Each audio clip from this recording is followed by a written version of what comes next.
Quem nos ajuda a entender mais sobre este Big Beautiful Bill é William Castro Alves, estrategista-chefe da Avenue. Seja bem-vindo, Will. Muito obrigado pela participação. Ótimo dia a você. Obrigado, Gabriel. Agradeço a vocês a oportunidade. E aí, parece que Donald Trump tirou da frente os obstáculos principais para a aprovação deste projeto. A expectativa do mercado é que ele saia do papel. A gente tem um tempo aí bastante apertado, caso o republicano queira assinar este novo projeto orçamentário antes do dia 4 de julho.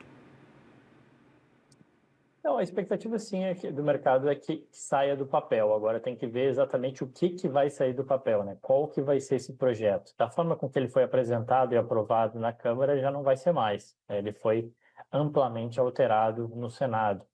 Teve mais cortes de benefícios, né, do Medical ID. Você teve mudanças, você tinha um imposto que tinha sido criado, ou que poderia ser criado, né? O chamado IOF americano, que alguns comentaram, ele já caiu, o Scott Bessent comentou que ele já caiu, ou seja, o imposto sobre movimentação de dinheiro, envio de recursos para fora dos Estados Unidos já caiu. Então ele veio sendo alterado, e mesmo que ele seja aprovado no Congresso, como parece que, desculpa, no Senado, como parece que vai ser, ele volta para a Câmara, e aí na Câmara a gente deve ter mais embates, porque tem alguns deputados, mesmo republicanos, que não necessariamente concordam. E essa maioria que o Trump tem hoje no Senado e no Congresso é uma maioria relativamente apertada, então vão ter novas discussões, e as discussões elas recaem especialmente nessa ideia da questão dos cortes de benefícios, né? Cortar benefício é algo sempre complexo. Cortar benefícios acaba sendo bom por um lado, pelo lado do corte de gastos do governo, mas vale lembrar que essa Big Beautiful Bill, ela implementa, né, um corte de impostos também e de arrecadação bastante elevada, e por isso, né, ela representa um risco aí para a questão fiscal americana de longo prazo. Perfeito. E aí, por exemplo, quando a gente tem esse projeto aprovado e em um momento em que há muita discussão sobre ativos livres de risco, sobre dívida dos Estados Unidos, a gente pode ter um efeito direto na cotação desses títulos, no quanto eles estão pagando, no encarecimento da dívida norte-americana, ainda mais com o Banco Central que não promove cortes de juros, ou ao menos ainda não deve promover até o mês de setembro essa expectativa do mercado?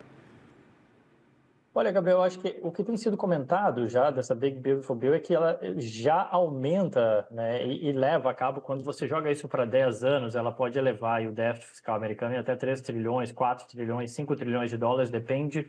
As estimativas, elas variam, né, e elas dependem também do tamanho dos cortes, o que vai ser de fato aprovado, mas ela, de fato, tá, é um projeto orçamentário que não resolve a questão fiscal e vai contrário, inclusive, aquilo que o Scott Bessent, o secretário do Tesouro americano, sempre falava de resolver isso. Agora, ela é uma promessa de campanha de Donald Trump de cortar impostos, né? De retirar impostos para empoderar o consumidor, empoderar o cidadão americano e que, ao consumir, movimenta a economia, e isso traria benefício a longo prazo. A defesa, digamos assim, do atual governo é de que você ainda tem mais 3 anos e meio para negociar outros cortes, outros ajustes de orçamento que sejam mais sustentáveis e que gere aí sim uma melhora na situação fiscal. Essa Big Beautiful Bill, não. Só que isso já vem sendo colocado no mercado, né? Quando eu falo já vem sendo colocado no mercado, se você olhar os yields dos títulos de 30 anos nos Estados Unidos, eles já vieram subindo aí nas últimas semanas, nos últimos 2 meses, também por conta disso. Ou seja, se a situação fiscal ela não vai ser resolvida nessa Beautiful Bill, você cobra mais prêmio, né, para comprar um título mais longo dos Estados Unidos. Então, quando você vê as curvas de juros americanas, você vê que a curva de 2 anos, o juro curto, ele já veio cedendo, a economia já começa a dar uma desacelerada, abre espaço para cortar juros mais ali na frente, que é hoje o call dominante, 2 cortes de juros nos Estados Unidos nos próximos 6 meses aí, até o final do ano. Já a curva longa, ela já veio refletindo, então eu não imagino que vai ter um impacto tão grande, porque já veio impactando o desempenho dos yields mais longos. Perfeito. Vou até dar uma olhadinha aqui em quanto é que está a cotação deste bond de 30 anos lá nos Estados Unidos. 4,81, está pagando bem mais do que os treasuries de 10 anos, que estão ali na casa dos 4,4, e neste último ano eles vêm se apreciando bastante. Não é o pior momento, eles já chegaram a encostar lá nos 5%, mas mesmo assim, para a normalidade dos Estados Unidos, é uma taxa bastante alta, ainda mais quando a gente está falando de um longuíssimo prazo por lá, né, Will? Não, total. Eu acho que assim, o que daria para eventualmente esperar uma Big Beautiful Bill que seja aprovada, que realmente aumente o déficit, que chega a um número, o mercado sempre reage, né, naquele curto prazo. Então, assim, beliscar lá os 5% de novo na curva de 30 anos, eu acho factível, eu acho que pode acontecer, sim. Mas indo além disso, aí é que eu já acho que fica mais complicado, e aí é um movimento de mercado natural, 20 bips para cá, 20 bips para lá, num título de 30 anos que ele tem por característica ser volátil de fato, acho que é normal, acho que pode acontecer, e se acontecer, para quem tem estômago, obviamente, você está travando uma taxa 5%, dólar mais 5 não é nada mal uma taxa por um longo prazo, tá? Mas obviamente que para o investidor brasileiro que de renda fixa, vale sempre salientar, né? Um título muito longo, ele chacoalha bastante, ele tem muita volatilidade, muito provavelmente não é o que o investidor típico que busca uma renda fixa esteja procurando comprar um título tão longo de 30 anos que ele vai dar uma chacoalhada. Agora, eu acho que o que é importante é que uma vez que isso seja aprovado, retira um risco, retira um receio, bola para frente, a gente segue para os próximos caminhos. E o que a gente tem visto é que a economia americana segue resiliente a despeito de todos os receios, né? Em relação ao dólar, em relação à solvência. A verdade é que quando você olha para o lado, também você vê problema na Europa, você vê problema na China, você vê problema nas outras alternativas, e os Estados Unidos acaba florescendo como um país ainda como a melhor alternativa, né? Perfeito. A gente olha para a Europa, tem França dando déficit de 6, e aí você olha e fala, cara, quem que está bem nessa economia mundial? Exato. O Brasil está com problema fiscal, a gente já está olhando para 2027, Estados Unidos com uma dívida cavalar, com 3 trilhões que podem ser adicionados com esse projeto, mas a questão efetivamente de saúde fiscal é algo comum entre as grandes economias, pelo menos no que a gente está vendo nas condições atuais. Will, me ajuda a entender, meu caro.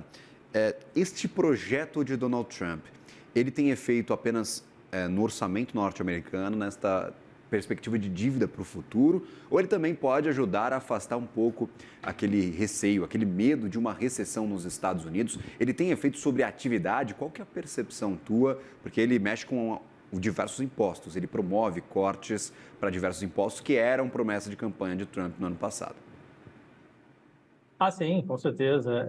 Ele aumenta, por exemplo, as deduções de impostos. Então, isso no final do dia é mais dinheiro para o consumidor americano, né? Veja, quem tem uma família com filho pode deduzir mais, ele aumenta o potencial de dedução de impostos. Então, ele acaba sendo, sim, no final do dia. E eu acho que esse é o ponto importante, e isso é a parte mais populista, até pode-se dizer, né? Dessa Big Beautiful Bill do Trump, que quando ele foi na campanha, ele falava que ele ia transformar aqueles tax cuts que ele deu lá em 2016, em seu primeiro mandato, que ele ia transformar isso numa lei, e é exatamente isso que ele está buscando, ou seja, reduzir, né, imposto ou tornar menos oneroso para o cidadão e, consequentemente, para as empresas também. Essa é a grande crítica, né? Você vai diminuir o imposto para a empresa, você vai diminuir impostos também para quem tem valores maiores, né, obviamente, também, isso também mas isso acaba empoderando e gerando mais renda disponível para o consumidor, tá?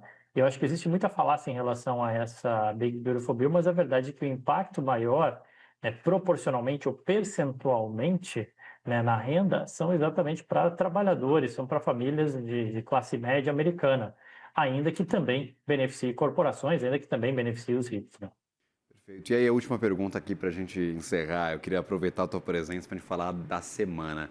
Will, essa é a última semana para países do mundo negociarem com os Estados Unidos. Trump conseguiu, dentro destes 90 dias, um acordo comercial com o Reino Unido, que já estava sendo desenhado há bastante tempo, mas com outros países nós não tivemos avanços. A União Europeia pode votar nesta semana, tem Friedrich Merz lá na Alemanha falando que opta por um acordo rápido e eficaz, e aí tem o Macron já discordando, então na União Europeia a gente tem muita discussão. Com a China, a gente teve um acordo sobre terras raras, mas não comercialmente falando especificamente. Com o Japão, que parecia um dos mais interessados em firmar um acordo, também nada fechado. Se a gente passar essa semana em branco, sem acordo, gera mais tensão no mercado ou mais alívio aí, talvez por Donald Trump esticando um pouquinho mais este prazo para negociações, essa trégua por um período um pouco maior de tempo?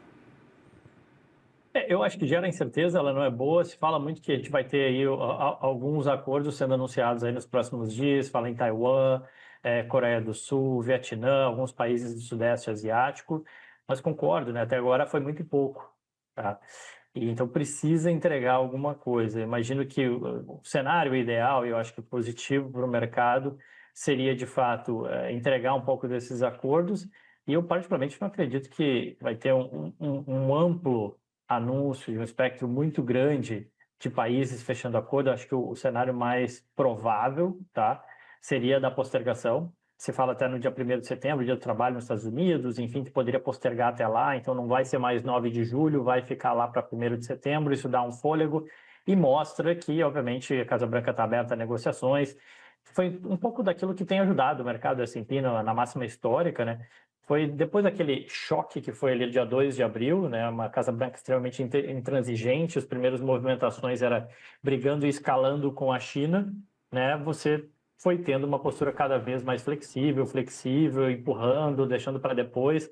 Então, acho que o normal seria isso, tá? A gente deixar para, vamos ter alguns outros países, a União Europeia, por exemplo, que está difícil a negociação, vamos postergar até dia 1º de setembro, alguma coisa próxima de lá, mas entregar alguma coisa aqui, não, fechamos o acordo com o Vietnã, com a Indonésia e por aí vai.